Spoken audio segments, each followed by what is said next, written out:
समाजशास्त्रीय सिद्धांत निर्माण और समाजशास्त्रीय चिंतन के विकास की प्रक्रिया, उसके बारे में हम लोग चर्चा कर रहे हैं। आज का हमारा विषय है कि समाजशास्त्र के उदय और उसके विकास में किन सामाजिक शक्तियों एवं कारकों का योगदान रहा। आप सभी जानते हैं कि समाजशास्त्र का विकास फ्रांस में हुआ, या कहें हम यूरोप में हुआ, और उस समय की जो यूरोप की परिस्थितियां थी, सामाजिक परिस्थितियां थी, उन परिस्थितियों का इस विषय के विकास में बहुत योगदान रहा है।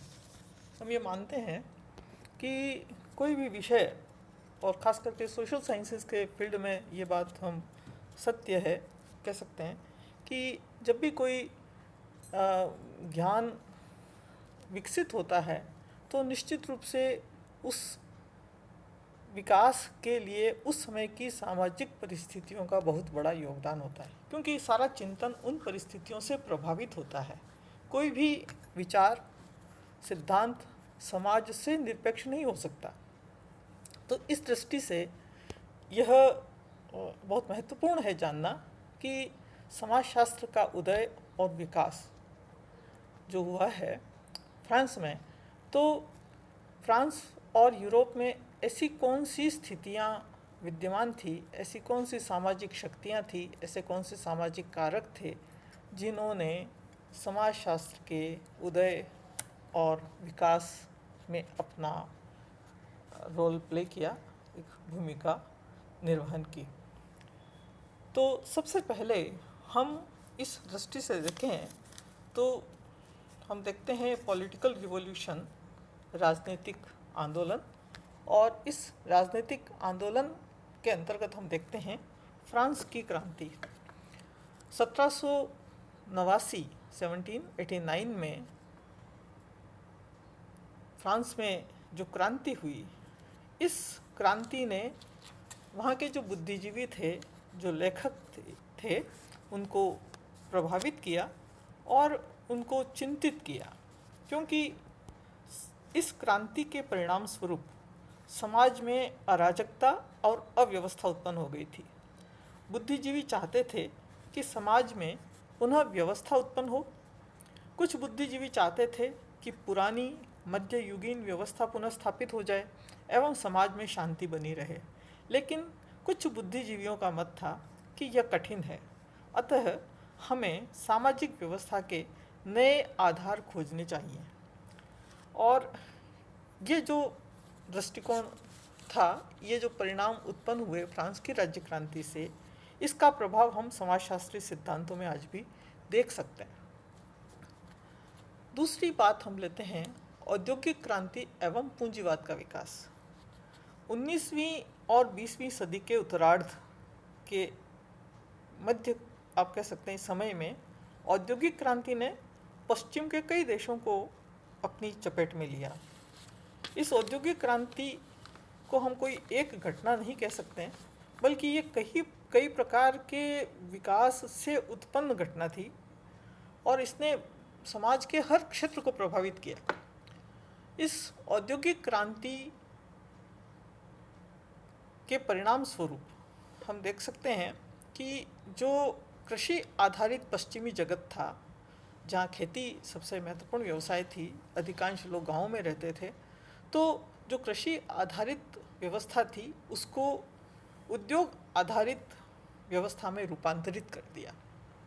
और इस रूपांतरण का परिणाम क्या निकला कि लोग खेती छोड़ करके, जो कृषि मजदूर थे, वो बड़ी संख्या में फैक्ट्रियों में रोजगार करने लगे। इस औद्योगिक क्रांति के पीछे तकनीकी सुधार थे ही, विज्ञान का जो विकास है वो इसके साथ जुड़ा हुआ था। तो जब तकनीक में परिवर्तन आया तो उस तकनीक के परिवर्तन से उद्योगों का विकास हुआ और उद्योगों के विकास ने अधिक उत्पादन की व्यवस्था को जन्म दिया। जब अत्यंत उत्पादन होने लगा, मशीनों से उत्पादन होने लगा, हाथ के स्थान पर फैक्ट्रियों में उत्पादन होने लगा, तो इसका परिणाम निकला कि आर्थिक व्यवस्था के रूप में हम पूंजीवाद के विकास को देख सकते हैं। और पूंजीवादी व्यवस्था ने, ये जो पूंजीवाद का विकास हुआ, इस पूंजीवादी व्यवस्था ने बाजार व्यवस्था को जन्म दिया।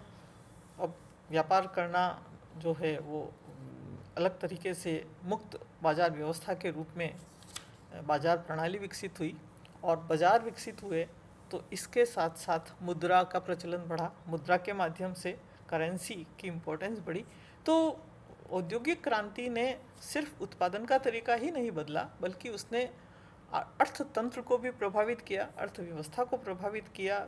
उसके जो इंस्टीट्यूशंस थी वो सारी बदली, और इस सब के परिणाम स्वरूप हम लोग देखते हैं कि इस पूंजीवादी और औद्योगिक अर्थव्यवस्था ने समाज पर कई सारे प्रभाव डाले, और उन प्रभावों में सबसे ज़्यादा हम गैर बराबरी को देख सकते हैं। समाज में असमानता उत्पन्न हुई, पूंजीपति वर्ग का उदय हुआ और उसका बोलबाला रहा, उसका प्रभुत्व स्थापित हुआ हर क्षेत्र में।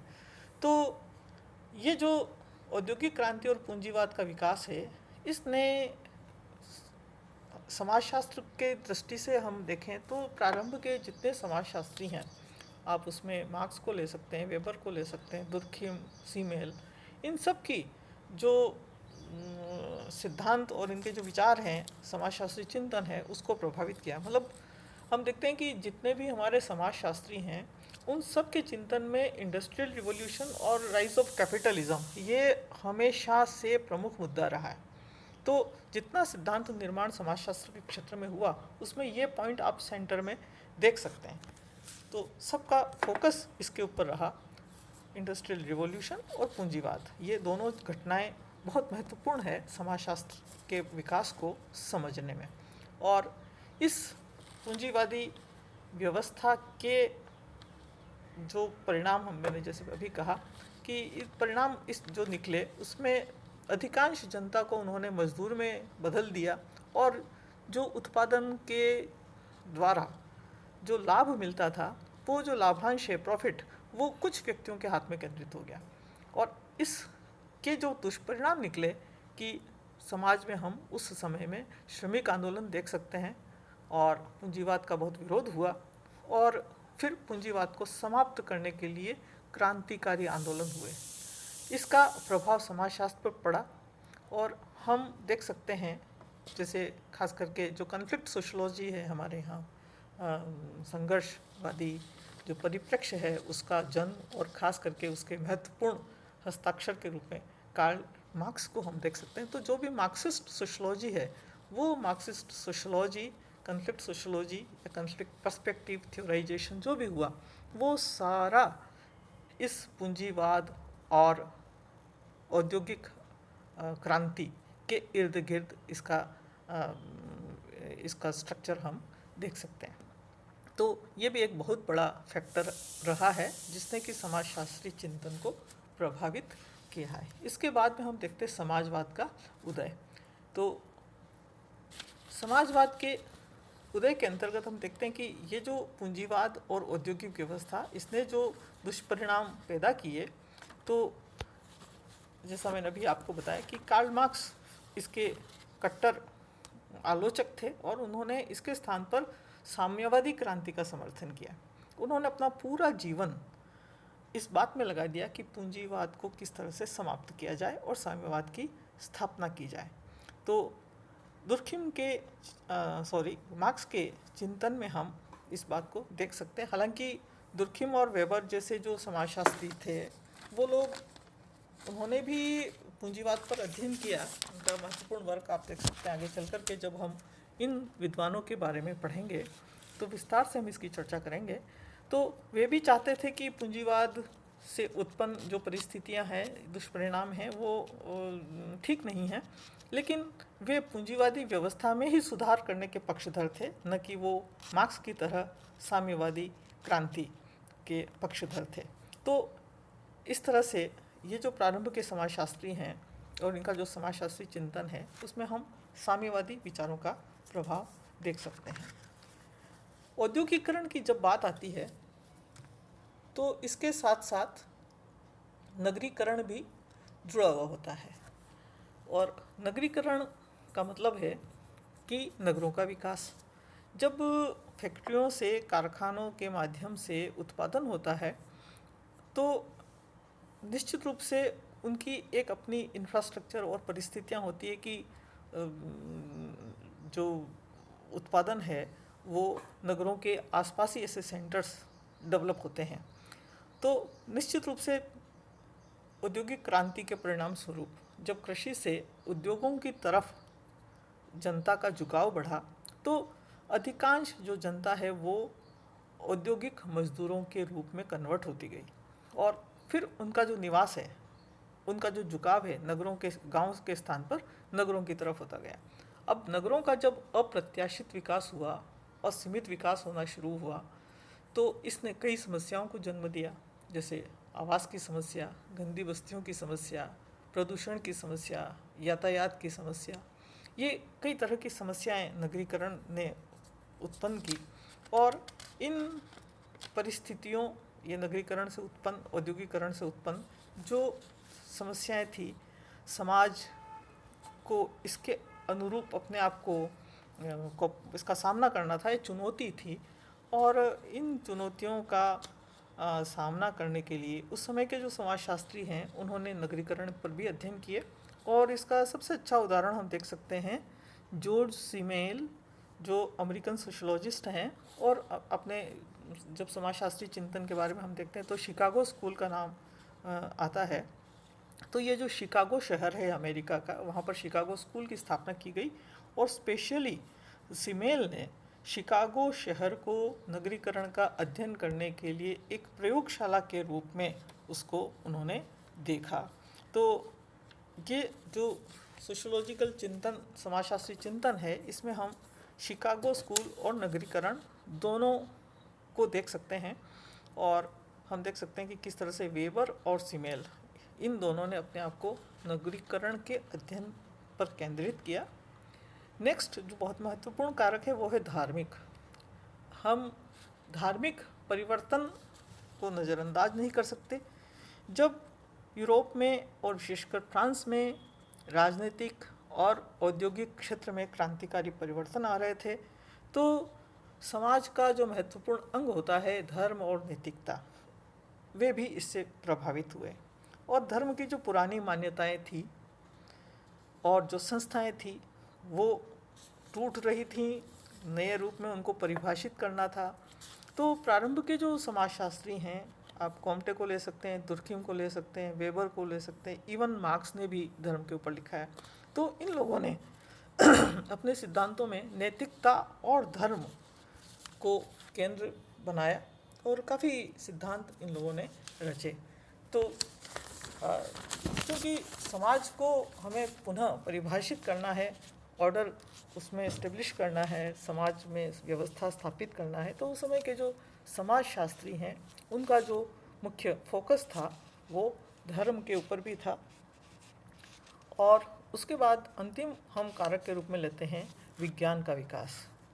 पहले भी जब हमने कॉम्ट की बात की थी और समाजशास्त्र की स्थापना, विषय की स्थापना की बात की थी, तब हमने देखा था कि किस तरह से वैज्ञानिक दृष्टिकोण का जो विकास हुआ और उस वैज्ञानिक दृष्टिकोण के विकास ने समाजशास्त्र को सबसे ज़्यादा प्रभावित किया। मतलब ये एक बहुत बड़ा प्रेरक था कि समाज का वैज्ञानिक दृष्टि से अध्ययन किया जाए।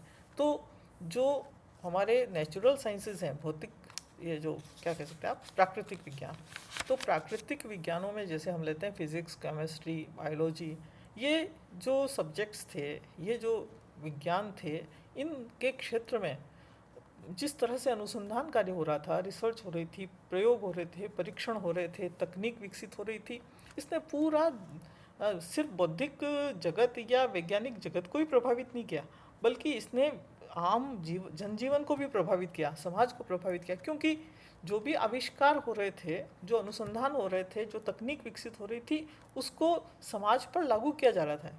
व्यक्ति के व्यावहारिक जीवन पर इसको लागू किया जा रहा था, सिर्फ वो सिद्धांत निर्माण ही नहीं कर रहे थे। तो ये चीज़ सबसे ज़्यादा महत्वपूर्ण थी और इसने कॉम्ट को, दुर्खिम को प्रभावित किया कि हम विज्ञान की पद्धति का विकास करके, प्राकृतिक विज्ञानों के मॉडल को अपना करके अगर समाज में भी सामाजिक समस्याओं का अध्ययन करें, जो कुछ भी अभी उथल पुथल हो रही है समाज में, उसको हम समझने का प्रयास करें, तो हम भी प्राकृतिक समस्याओं की तरह सामाजिक समस्याओं का बेहतर विकल्प प्रस्तुत कर सकते हैं और समाज को बेहतरी की तरफ ले जा सकते हैं। हम एक इच्छित, डिज़ायर्ड जो सोसाइटी है उसका निर्माण कर सकते हैं। तो विज्ञानों के विकास, खास करके नेचुरल साइंसेज के फील्ड में जो पद्धति शास्त्र विकसित हुआ, उस पद्धति शास्त्र को प्रारंभ के समाजशास्त्रियों में हम देखें तो खास करके अगस्त कॉम्ट और दुर्खिम वो बहुत कट्टर समर्थक थे इस बात को, और उन्होंने अपने लेखन में, अपने सिद्धांतों में इस चीज़ को इंक्लूड भी किया। तो इस तरह से ये कुछ कारक हैं जिनको कि हम समाजशास्त्र के उदय और विकास के लिए उत्तरदायी कह सकते हैं या इनकी भूमिका को मान सकते हैं।